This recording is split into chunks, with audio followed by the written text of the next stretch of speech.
Hello, everybody, and welcome to the TeacherCast Educational Network. My name is Jeff Bradbury. Thank you so much for joining us today and making TeacherCast your home for professional development. This is episode number 3 of Educational Podcasting Today, the podcast that helps teachers learn how to bring audio and video into your classroom. That's right. If you guys are looking to bring podcasts to your students, or maybe create a podcast of your own, this is the show for you.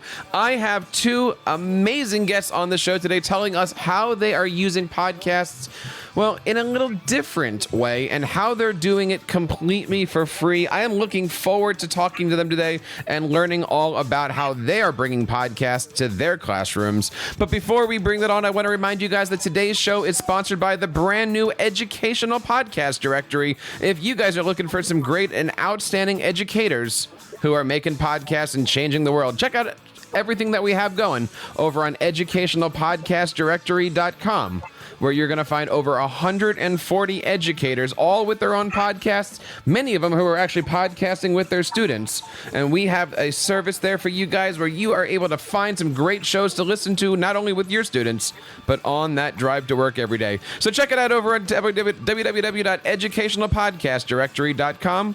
That's educationalpodcastdirectory.com. I am so excited to bring you this show and have 2 amazing guests. Not 1, but 2. Spare no expenses today. I want to bring on Miss Caitlin Bowen and Lindsay Simpson. They are the co-hosts of the Next Step Education podcast. Caitlin and Lindsay, welcome to the show. How are you guys today? Great. We're happy to be here. Yes, thanks for having us. It is so nice to have you. And I want just to start with this question here, because you guys have a very unique show. You have a very unique recording space, and you have a very unique way of putting your content down. Let's just get everything out on this, out on the recording here. Where are you guys actually podcasting from today? So we are currently sitting in Giant Food Mart parking lot in my Ford F-150. And this is our official recording studio. It makes it very easy for us to be able to record without some background noise, like 2 kids, husbands, etc. And it is mobile and quiet, and it has good audio. I love the fact that you guys have decided to take your car and turn it into a mobile podcast recording. And I didn't have any idea what I was in for when I actually was going to do video with you guys. I was expecting to see a car with a bunch of acoustic panels around where the windows are and things. But you guys are doing some amazing things. Now, do you find you get the best recordings from outside of a grocery store, or doesn't it matter where you guys sit?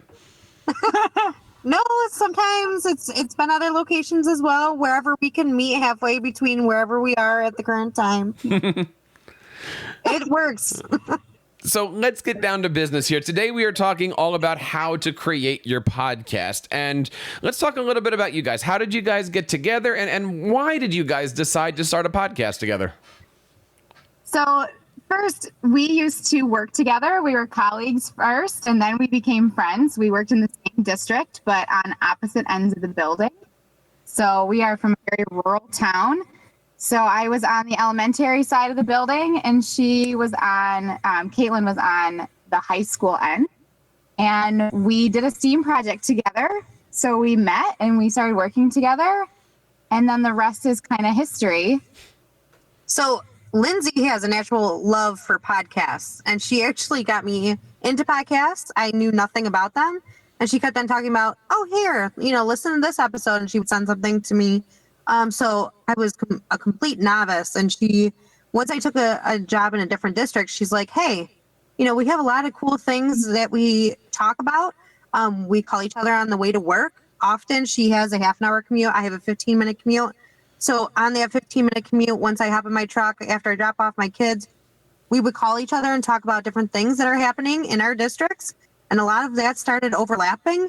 And we had similar concerns or similar passions, both being instructional coaches in the different districts. And she goes, hey, want to start a podcast? I'm like, what? No. Like, nobody's going to listen to us. We don't have anything to share. And after a little bit of prodding, Lindsay convinced me and said that it's not as hard as what you think it is. And we got started. So yeah, but it really did all start with the conversations on our commute.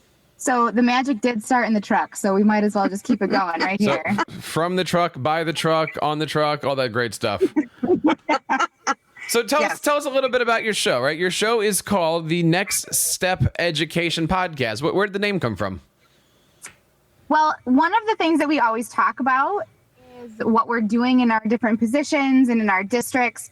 And our conversations always seem to end with, well, what are you going to do next? Whether it was a problem we have to solve or a PD we were planning or a new piece of tech we were trying, that always seemed to be the ending question to our conversation.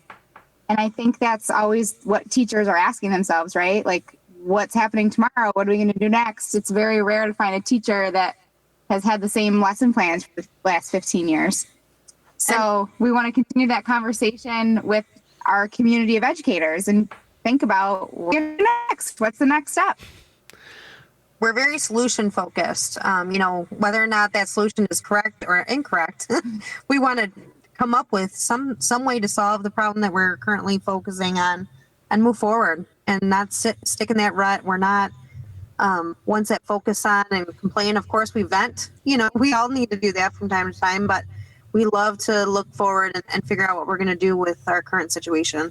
So you got together, you got into your truck, you decided you were going to create a podcast. What did you do next? Well, I was very nervous, actually. So the funny thing is I taught a communications class for over 10 years where I taught my students how to do exactly what we're doing. Through video editing, we did morning announcements. So I was very comfortable teaching others how to do it. Doing it myself made me nervous, to be honest with you. So it actually took a trip into a bar. We had a drink. We came back out. I was a little bit more relaxed. And she's like, okay. Lindsay pulled up our app Anchor that we use. She said, okay, should we have a jingle? Should we not? That should be our opening. We want to make sure that we have a solid closing that we always say at the end of our podcast. Mm-hmm. And then we just started talking. We came up with, a shared Google Doc of a list of topics that we talk about in the truck on our commute. So we made a list of topics and started. The first one was just starting to talk about our passion with STEAM, and it came naturally.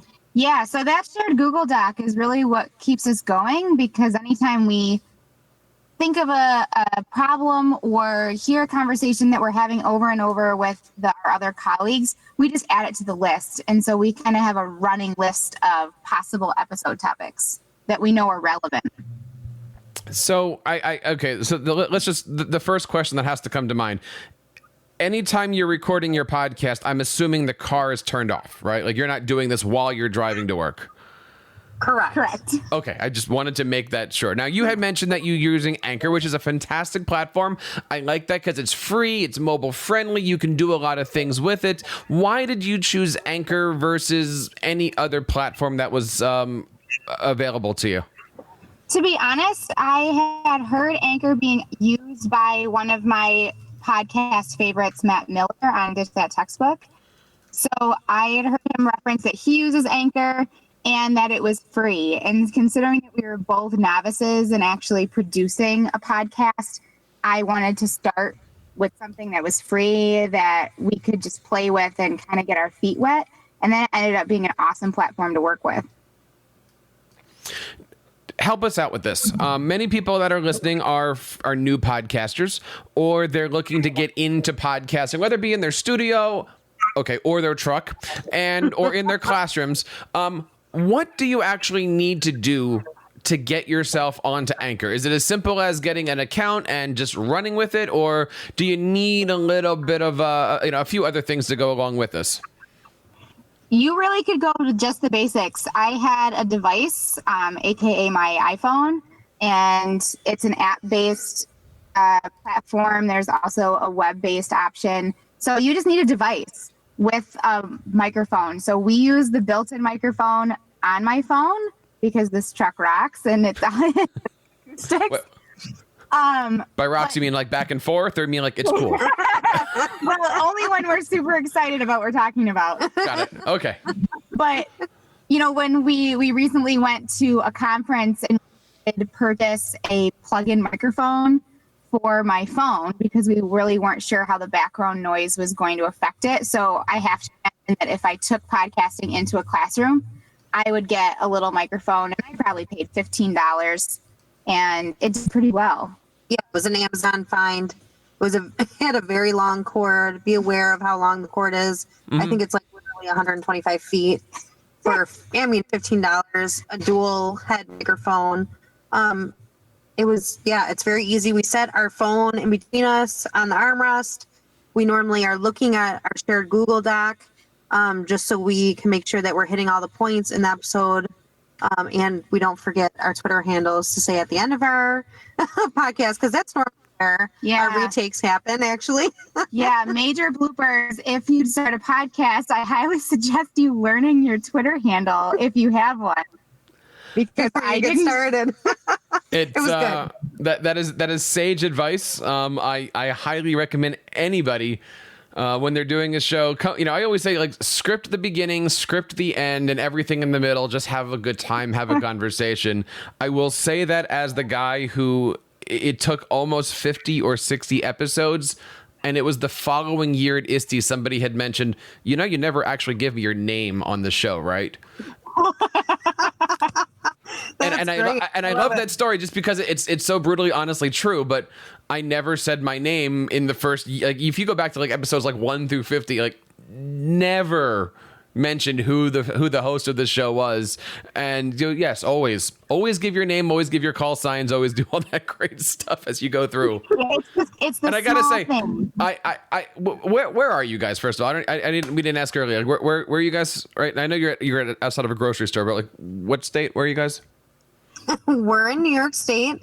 Okay. Because I'm sitting here doing this interview with you guys, and like it's just getting darker and darker because the sun is going down, and that's a really neat effect that you guys have going there. We can turn on a light if you would like. No. It's yeah. it's an audio podcast. We're okay with all of those different things, right? There's strobing happening now. We are in Western New York. Take us through the transformation. You guys are still relatively new at this, right? How many episodes have you done? 4, 5. 4 or 5. So let me ask you this question here. What, and for many podcasters, they start off at episode 1, they kind of grow up, and then they kind of, they turn around at some point. What have you guys learned in the first couple episodes? I'll say about your show, about each other, about yourself. What have you learned in the last 4 or 5 episodes? It wouldn't be what it is without the two of us. We definitely naturally go back and forth. We both have similar interests, but it's nice the way we have a balance of going back and forth, sharing stories with each other. I love that we have that piece together. Of course, with very busy schedules, we're both full-time, workers. I'm a mom of 2. Lindsay in the future will be a mom. We're very busy individuals, so finding that common time is a struggle. But we, our goal is at least once a month, and we're trying to make it work.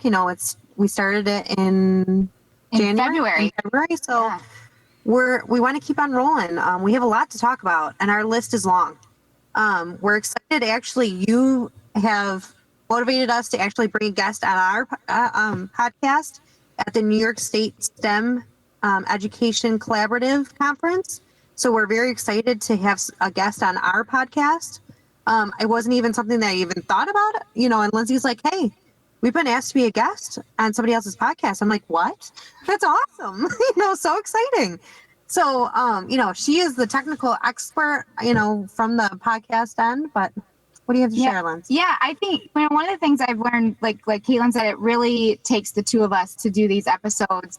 And one of our big themes, if you listen to our episodes, is collaboration. And doing this podcast has cemented how important that is. My background's in elementary. Her background is high school, even though we now both support districts. And hearing the different viewpoints we have because of our different backgrounds is amazing. So we're still learning things from each other from doing this podcast. It's really neat.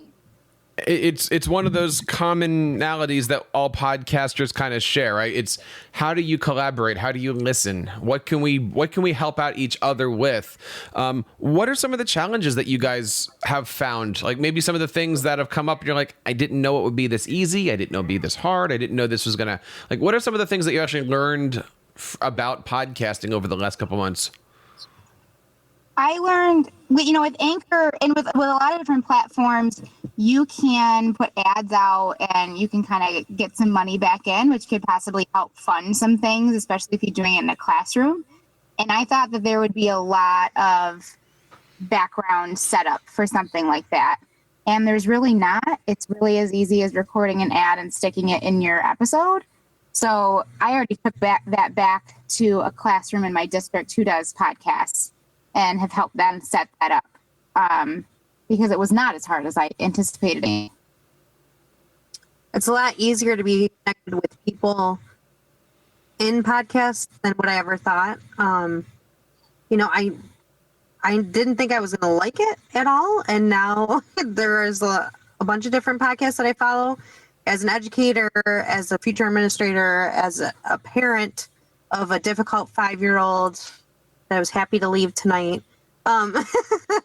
So podcasting is a lot easier than what I thought it was. I thought it was something that only these, top rate experts, with fancy recording studios could do. And I wasn't willing to invest in the money. Like, that's not where I wanted to put my money, but I'm always willing to stop and have a conversation with anybody about any educational topic. I'm not afraid to present at a conference. Doesn't matter the level, because we're both very passionate about what we do. We want to share it because it is a unique viewpoint, and we want to make sure that those quiet people that are in districts that think they're singleton, they're not alone, and it really connects us. And that's what motivates us to find that time every month. We are here today talking to Caitlin Bowen and Lindsay Simpson from a great podcast called The Next Step in Education podcast. Now, you said that you did 5 episodes. Let's take a look at the next 5 episodes that you guys are going to be doing. And I want to have you talk directly to the teacher that might be listening to this over the summer saying, is podcasting for me? Is podcasting something that I should be getting into with my students? What advice do you have for anybody listening to this show that might not be sure if they want to jump in, or might have already maybe gotten an account on Anchor, but don't know what exactly to do next? I would suggest that definitely give it a try, especially because of the community you'll find yourself in once you start. And for any classroom, being able to connect with that type of community and give your students that audience, it's an incomparable experience.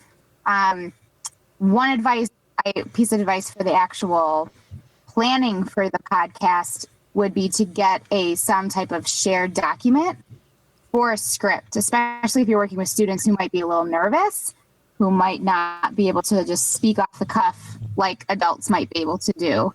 At least just to get started. Yeah, definitely agree. Teachers, if you have something that you wish you could share with others, if you are a leader in your district, whether or not you're an administrator or not, if you are an educator and you're a leader and you have something that you want to share, I highly encourage you to do so. There's going to be other people out there that are not going to realize that somebody else feels the same way that you do about a certain topic in education. There's so many negative publicity with educators right now. We need to help change their minds. There's a lot of great things that are happening in everyone's district. We will need to share the positive. Do it. I absolutely echo everything you're saying. And I know you guys are doing that. You're out there every day sharing the great work that you're doing. You're sharing your passions on social media. I want to talk quickly about that. Of course, your Twitter account is The Next Step EDU. How are you guys using social media to leverage your brand? We have set up all across the social media platforms. So we, of course, started with Twitter and trying to build our community of teachers together to talk about our different conversations, because that's one of the things we really want to focus on, is bringing in those ideas from the other educators and seeing what other people are doing, because not everybody does it our way. And we want to hear those other ideas and those other ways of doing things.